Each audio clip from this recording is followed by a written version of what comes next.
அனைவருக்கும் வணக்கம். நம்ம டெய்லியும் ப்ரிலிம்ஸ் பாயிண்ட் ஆஃப் வியூல 5 கொஸ்டின் பார்க்குறோம். இன்னைக்கு என்ன கொஸ்டின்ஸ் இருக்கு அப்படிங்கிறத பார்ப்போம். First question, national task force on mental wellbeing of medical studies is headed by whom அப்படின்னு கேட்டிருக்காங்க.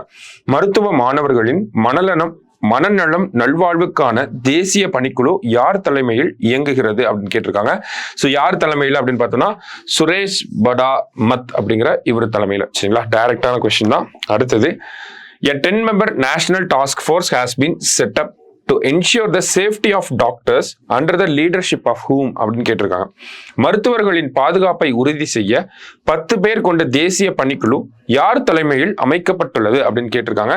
யார் தலைமையில் அப்படின்னு பார்த்தோம்னா ஆர்த்தி சரின் அப்படிங்கிற இவங்க தலைமையில் அமைக்கப்பட்டிருக்கு. சரிங்களா, யாரால அமைக்கப்பட்டிருக்கு அப்படிங்கிறது ரொம்ப முக்கியம். இந்த கமிட்டியை வந்து பொதுவாக கமிட்டினா சென்ட்ரல் கவர்மெண்ட் தான் போடுவாங்க. இந்த கமிட்டி வந்து சுப்ரீம் கோர்ட் வந்து அப்பாயிண்ட் பண்ணியிருக்காங்க. சரியா, ஸோ சுப்ரீம் கோர்ட் அமைச்ச ஒரு கமிட்டியா இருக்கு. சரியா, ஆர்த்தி சரின் கமிட்டி. அடுத்தது, லதா மங்கேஷ்கர் அவார்ட் ஆஃப் மத்திய Pradesh has been awarded to whom அப்படின்னு கேட்டிருக்காங்க. மத்திய பிரதேசத்தின் லதா மங்கேஷ்கர் விருது யாருக்கு வழங்கப்பட்டுள்ளது அப்படின்னு கேட்டிருக்காங்க. யாருக்கு அப்படின்னு பார்த்தோம்னா தமிழகத்தை சேர்ந்த KS சித்ரா அவர்களுக்கு வழங்கப்பட்டிருக்கு. சரியா, அதனாலதான் இதை பார்க்கிறோம். அடுத்தது, who has been appointed as India's permanent representative to United Nations? ஐக்கிய நாடுகள் சபையின் இந்தியாவின் நிரந்தர பிரதிநிதியாக நியமிக்கப்பட்டவர் யார் அப்படின்னு கேட்டிருக்காங்க. யார் அப்படின்னு பார்த்தோம்னா பர்வதநேனி ஹரிஷ் அப்படிங்கிறவங்கள அப்பாயிண்ட் பண்ணிருக்காங்க. சரியா, so last question, consider the following statements. The World Health Organization declared India polio free in 2014.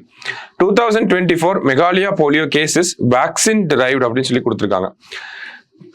தமிழ்ல பார்த்தோம்னா உலக சுகாதார நிறுவனம் இந்தியாவை போலியோ இல்லாத நாடாக 2014 அறிவித்தது. ஃபர்ஸ்ட் ஸ்டேட்மெண்ட் கரெக்ட் தான். போலியோ ஃப்ரீ இன் 2014 அப்படிங்கிறது கரெக்ட். மேகாலயாவில் தற்போது ஏற்பட்டுள்ள போலியோ தொற்று தடுப்பூசியால் ஏற்பட்டுள்ளது அப்படிங்கிறது சரிதான். ஓகேங்களா, ஸோ போலியோ ஃப்ரீ தான். நம்ம இருந்தாலுமே அந்த oral polio vaccine, ORV vaccine அப்படின்னு சொல்லுவாங்க. இந்த போலியோ வேக்சின்ல பார்த்தோம்னா போலியோ வைரஸோட வீக்கெண்ட் ஃபார்மை வந்து யூஸ் பண்ணியிருப்பாங்க. ஸோ ஒரு குழந்தைக்கு அந்த வேக்சினை போடுறப்போ ரொம்ப இம்யூனிட்டி கம்மியாக இருந்துச்சுன்னா அந்த மாதிரி ஒரு போலியோ தொற்று ஏற்படலாம் அப்படிங்கிறத அரசாங்க தரப்புல இருந்து சொல்லியிருக்காங்க. சரியா, so both are correct statements. So C தான் ஆன்சர் நமக்கு. சரியா, ஸோ இன்னைக்கு ப்ரிலிம்ஸ் பாயிண்ட் ஆஃப் வியூல 5 கொஸ்டின் பார்த்துருக்கோம். நாளைக்கு 5 கொஸ்டின்ல மீட் பண்ணலாம். தேங்க்யூ.